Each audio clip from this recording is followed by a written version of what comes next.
My phone rang at 2:17 a.m. I almost didn't answer.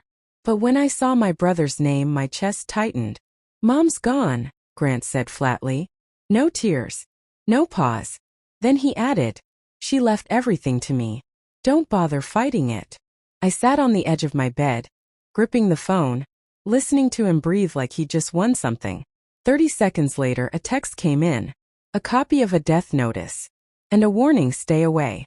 But here's the part he didn't know. I had spoken to my mother less than 12 hours earlier. She laughed. She remembered my birthday. She told me she loved me. So while my brother was busy celebrating my mother's death, I smiled, because that phone call wasn't the end. It was the invitation. And that's where my story truly began. Before I share this chapter of my life, if you've ever felt ignored, unheard, or underestimated, then this channel is for you. Subscribe to Jossy Revenge, where every story has a heartbeat. Now let me take you back to where it all began. I remember the exact sound my phone made when it rang that night. Not the ringtone, the vibration. That soft, nervous hum against my wooden nightstand.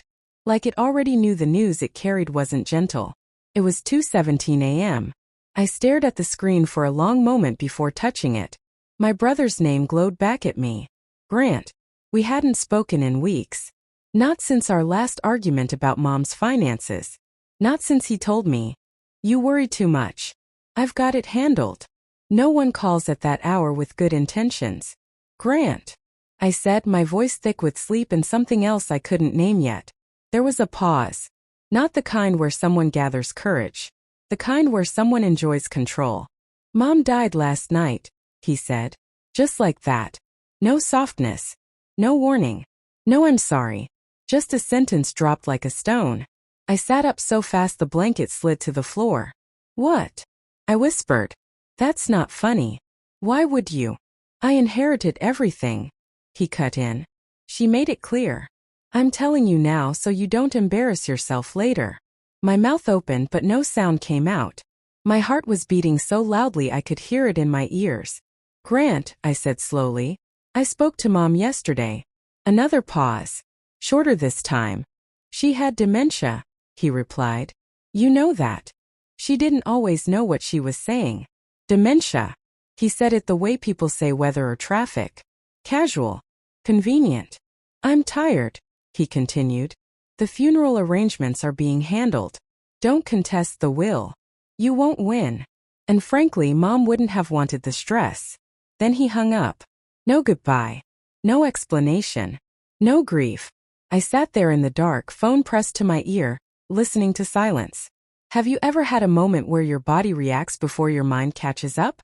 My hands started shaking. My throat tightened. My stomach dropped like I'd missed a step on the stairs. But beneath all of that, something else stirred. Suspicion. Because 12 hours earlier, my mother had been very much alive. She'd called me just before dinner, the way she always did on Wednesdays. "Danny girl," she'd said, using the nickname she'd called me since childhood. "I made lemon chicken. Burned it a little, but it still tastes like love." We laughed. She asked about my job. About my neighbor's noisy dog. She reminded me for the third time that week about my cousin's birthday. That didn't sound like a woman who had died in her sleep. That didn't sound like dementia. My phone buzzed again. A text from Grant. A photo attachment loaded slowly, like it wanted to give me time to brace myself. It was a screenshot of a death notice. My mother's name. Her date of birth. A time of death listed as 11:46 p.m. Below it, one message. "Don't come here. Let it go." I stared at the screen until my eyes burned. Let it go. I don't know when I started smiling, but I did. Not because I believed him, but because I knew him. Grant had always wanted control. Even as kids, he needed to win every argument, dominate every room, rewrite every version of events where he didn't come out on top. And now he wanted me to believe my mother was dead, without letting me see her. That wasn't grief. That was strategy. I got out of bed and paced my apartment, barefoot on cold tile, replaying the last 6 months in my head. Started with paperwork. Grant had shown up at Mom's house one afternoon with a stack of documents and a pen. He'd called me afterward, annoyed. I had to get power of attorney, he'd said. Just in case. Just in case of what? I'd asked. Her memory slipping, he replied. Doctors agreed. She's vulnerable. I remembered the way he emphasized vulnerable. At the time I didn't fight him. I lived 2 states away. I trusted that blood meant protection. That was my first mistake. Over the next few weeks my calls with Mom became different. She still sounded like herself, but there were gaps. Not confusion, hesitation. Like someone was listening. Once, when I asked about her bank, she laughed nervously and said, "Oh, Grant's taking care of all that now." Another time she lowered her voice and said, "Danny, if anything ever sounds strange, promise me you'll ask questions." I'd brushed it off. I told myself I was being dramatic. I won't make that mistake again. That night after Grant's call, I didn't cry. I didn't scream. I didn't call anyone. I sat at my kitchen table and wrote down everything I knew. Dates. Conversations. Changes in behavior. Every uneasy feeling I'd ignored. At 4:03 a.m. I did something that probably saved my life, or at least my sanity. I called my mother's number. It rang once. Twice. 3 times. Then voicemail. Her voice greeted me. Warm. Familiar. Alive. "Hi, sweetheart," the recording said. "Leave me something nice." I hung up and exhaled. Dead people don't have updated voicemail messages. The next morning, I called the care center Grant had once mentioned in passing, the one he claimed Mom had toured. They had no record of her. When I asked about recent admissions under her name, the receptionist paused. "Ma'am," she said carefully, "we can't release information, but are you sure she's deceased?" That was the moment my fear turned into resolve. Grant hadn't just lied. He'd rushed. He hadn't expected me to check. I took time off work and drove toward my childhood town that same afternoon. Every mile felt heavier than the last. What would you do if your sibling told you your parent was dead, and your instincts screamed otherwise? By the time I reached the outskirts of town, Grant's face was everywhere. Billboards advertising his real estate firm. A smiling photo that didn't quite reach his eyes. The man who sold homes for a living had decided to steal one. I parked outside Mom's house just before sunset. The curtains were drawn. The porch light was off. Her car was gone. I walked up the steps and tried the door. Locked. I pressed my forehead against the wood and whispered, "I'm here, Mom." A neighbor across the street recognized me and hurried over. "Oh, Danielle," she said softly. "I'm so sorry." "For what?" I asked. Her face fell. "Your mother." Grant said it happened so suddenly. There it was again. Grant said, "Did you see her?" I asked. The neighbor hesitated. "No." He said it was best not to. I thanked her and walked back to my car. Hands clenched so tightly my nails cut into my palms. That night, in a cheap motel off the highway, I made my first real decision. I wasn't going to confront Grant. Not yet. I was going to watch him. Because liars make mistakes when they think they've already won. And my brother thought I was grieving. Instead, I was preparing. I didn't know then how deep this would go. How many signatures had been forged. How many accounts had been emptied. How close my mother had come to disappearing for real. All I knew was this. My brother had called to end the story. But all he'd done was open the first page. The first thing I learned about secrets is that they hate patience. They unravel when you stop charging forward and start paying attention. I stayed in town, but I didn't announce myself. I didn't go knocking on Grant's door demanding answers. I didn't call him back. I let him believe I was exactly what he wanted me to be, quiet, confused, grieving, and gone. From the outside, I probably looked weak. Inside, I was watching everything. I rented a small room above a bakery downtown. The owner didn't ask many questions. She just handed me a key and said, "You look like someone who needs a soft place to land." I did. Every morning, I walked past my mother's house. Sometimes Grant's car was there. Sometimes it wasn't. Curtains stayed drawn. No lights at night. It was like the house itself was holding its breath. I started with the paper trail. Mom had always been meticulous. She kept binders for everything. Utilities, insurance, taxes, even handwritten notes about donations she'd made to church. If money had moved, there would be a mark somewhere. But I didn't have access to the house. Grant did. So I went where money leaves footprints. Banks, offices, people who talk when they think it doesn't matter. At Mom's primary bank branch, the manager recognized my last name immediately. "Oh, you're Helen's daughter," she said gently. "I'm so sorry for your loss." I didn't correct her. "Not yet. I just need to understand a few things," I said. "My brother said he was handling everything." Her smile tightened. "Yes. Mr. Grant has been a very active. That word followed me all week. I requested copies of recent transactions under the pretense of estate clarification. Took time. Took forms. It took smiles that didn't reach my eyes. When the statements finally came, my hands shook as I spread them across the tiny desk in my rented room. Withdrawals. Transfers. Large ones. Amounts my mother would never move without calling me first. I stared at one line item for a long time. $48,000. Transferred to an LLC I didn't recognize. I searched it online. Registered to Grant. That night I cried for the first time. Not loud. Not dramatic. Just quiet tears that slid down my face as I realized this wasn't a misunderstanding. This was theft. Have you ever had your heart break in slow motion? That's what it felt like watching the numbers add up.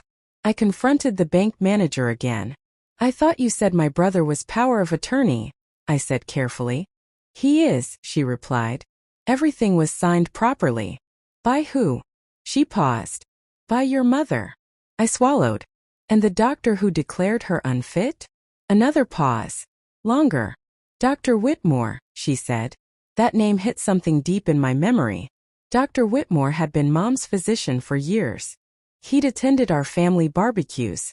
He'd hugged me once when my father died and told me I was a strong girl. Strong girls didn't let their mothers get robbed. I made an appointment. Dr. Whitmore's office smelled like antiseptic and artificial calm. The kind of place where bad news is delivered softly so it hurts less. He greeted me with practiced sympathy. "Danielle, I heard about your mother." "I'm so sorry." I looked him straight in the eye. "When did you decide she had dementia?" His hand stilled. "We discussed this," he said. "Her cognitive decline was evident." "Then why did she remember my birthday?" I asked. "Why did she remember recipes, names, dates, stories from 30 years ago?" He leaned back in his chair. "Dementia isn't linear." "No," I said. "But lying is." Silence filled the room like smoke. "Did Grant pressure you?" I asked quietly. His jaw tightened. "You should leave." That was answer enough. I walked out knowing two things. One, my brother hadn't acted alone. Two, I needed help. I hired a private investigator the next day. His name was Marcus. He didn't look like the movies. No trench coat. No dark glasses.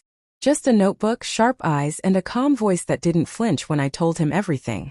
"What do you want?" he asked. "The truth," I said. "And proof." He nodded. "Then we start with where your mother actually is." That sentence made my chest ache. "Where's my mother?" Within a week, Marcus had answers. "She's alive," he said over coffee. "And she's not at home." He slid a folder across the table. Photos. My mother being escorted into a private care facility late at night. Grant walking beside her. Papers in his hand. She was admitted under a temporary evaluation, Marcus explained. Signed by Grant. Approved by Dr. Whitmore. My stomach twisted. "Can we see her?" "Not yet," he said. "But we can watch." We watched Grant's life instead. Every purchase. Every meeting. Every transaction. He'd been living well. New car. Expensive dinners. A vacation booked under a false pretense of mourning. Grief apparently suited him. Meanwhile, Mom's accounts were draining. One afternoon, Marcus called me urgently. "He moved her again," he said. "Different facility. Less oversight." My hands clenched. "Why?" "Because someone who plans to erase a person doesn't want witnesses." That night I didn't sleep. I kept replaying my mother's voice. Her laughter. Her warning. If anything ever sounds strange, ask questions. The next discovery broke whatever innocence I had left. Grant had filed preliminary death documentation. Not official. Not complete. But enough to start moving assets. "He's planning to declare her dead," Marcus said bluntly. "Soon." I felt cold all over. Can he do that? Not legally, he replied. But illegally? People try every day. I contacted a lawyer recommended by Marcus, an older woman with steel gray hair and eyes that missed nothing. This is elder abuse, she said after reviewing everything. And fraud. Multiple counts. Can we stop him? I asked. She nodded slowly. Yes. But timing matters. That's when the twist revealed itself. The lawyer tapped a page in the file. Your mother knew. I blinked. Knew what? She documented his pressure, she said. Recordings. Notes. Dates. My heart skipped. How? Because she anticipated this. Everything shifted. Marcus confirmed it later. Your mother isn't confused, he said quietly. She's pretending. I laughed. A short broken sound. Pretending. To test him, Marcus replied. She wanted to see who he'd become. The truth hit me like a wave. My mother had been acting weak to reveal strength, and Grant had failed the test spectacularly. She set up an irrevocable trust, the lawyer explained. Months ago. Before the power of attorney. Everything is protected. I covered my mouth, tears spilling freely now. All this time she'd been playing chess. Grant thought he was stealing a fortune. He was walking into a trap. The plan formed quietly. We would let him continue. Let him plan the funeral. Let him invite everyone. Let him celebrate. And then let my mother speak. The day before the funeral, Grant called me for the first time since that night. I'm surprised you're still in town, he said coolly. I assumed you'd gone back home. I came to say goodbye, I replied. He sighed like I was inconveniencing him. Just don't make a scene. I smiled to myself. I won't. He had no idea. None at all. The funeral was scheduled for noon the next day. A closed casket. A polished lie. A final performance. And my brother was about to learn something my mother had always known. You can't bury the truth forever. The church was full. That alone told me everything I needed to know. Grant had spared no expense. White lilies lined the aisle. A glossy program sat on every pew. My mother's photo centered like a trophy. Soft music played, the kind meant to sound holy, even when the intentions behind it weren't. I arrived early and sat in the back. I wanted to see everything. Grant stood near the front, dressed in a black suit I knew cost more than my monthly rent. His wife clutched his arm, eyes red but dry, performing grief the way you perform for an audience that expects tears. People came up to him in waves. I'm so sorry for your loss. She was such a wonderful woman. You're so strong, Grant. He nodded, accepted hugs, pressed his lips together like a man carrying unbearable sorrow. I watched him closely. Not once did he look at the casket. What would you do if the person you loved most was being buried? And you knew it was all a lie. The service began. The pastor spoke about legacy, about love, about family. Grant had written the eulogy. Of course he had. He stepped up to the podium, cleared his throat, and began talking about sacrifice, about how hard it was to take care of a declining parent, about responsibility falling on the right shoulders. I almost laughed. Almost. Then he said it. My mother trusted me, he announced. She knew I would protect what she built. That was my cue. I stood up. The sound of movement rippled through the church as heads turned. Grant's eyes locked on mine, irritation flashing across his face before he masked it. Danielle, he said sharply into the microphone. Please. Not now. I walked down the aisle slowly, calmly. Actually, I said, my voice steady. Now is perfect. Murmurs spread. His wife looked confused. The pastor hesitated. Sit down, Grant hissed. I smiled. You buried her too soon. Before he could respond, the side doors of the church opened, and my mother walked in. Alive. Upright. Dressed in navy blue, her favorite color. The room exploded. Gasps. Cries. Someone screamed. The pastor stumbled back a step, clutching the podium. Grant turned around slowly. I have never seen a man's face drain of color that fast. How? He whispered. My mother walked forward, each step measured, dignified. I told you, she said calmly, not to rush me. She turned to the crowd. I'm very much alive, she announced. And I apologize for the deception. But sometimes the truth only reveals itself when people think no one is watching. Grant tried to speak. Nothing came out. Police officers stepped forward. So did my lawyer. The evidence was presented quickly. Bank records, recordings, documents, medical falsifications. Dr. Whitmore was escorted out, pale and shaking. Grant collapsed into a chair. My mother looked at him then, not with anger, with disappointment. I would have helped you, she said softly. If you'd asked. If you'd been honest. He sobbed. Loud. Ugly. Real this time. It didn't save him. He was arrested that day. Elder abuse. Fraud. Theft. His real estate license was revoked. His wife filed for divorce within weeks. Friends disappeared. So did his reputation. As for my mother, she moved into a small condo near me. Close enough for Sunday dinners. Close enough for laughter.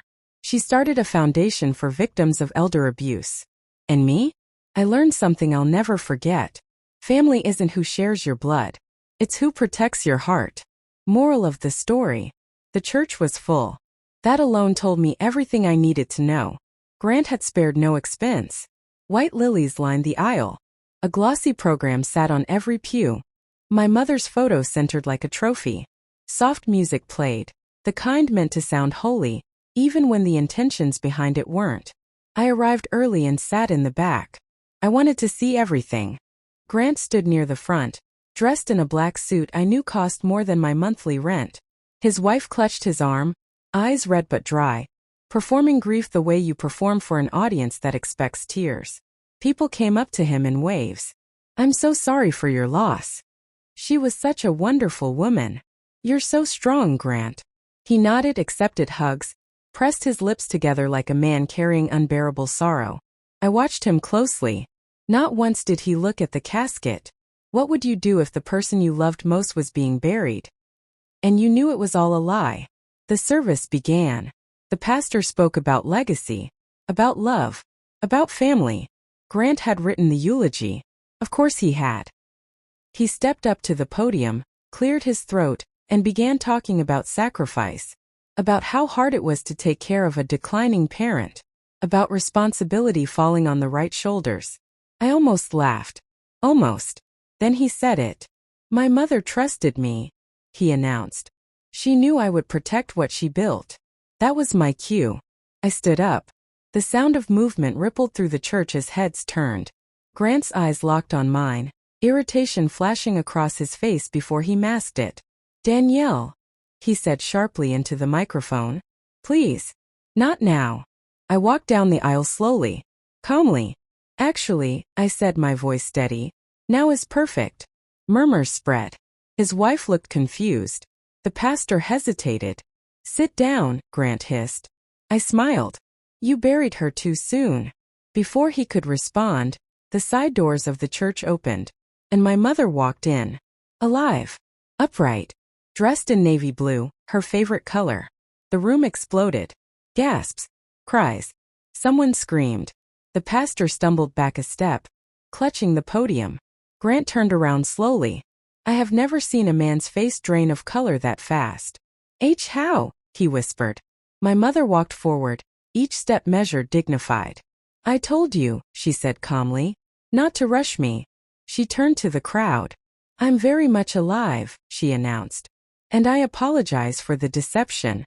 But sometimes the truth only reveals itself when people think no one is watching. Grant tried to speak.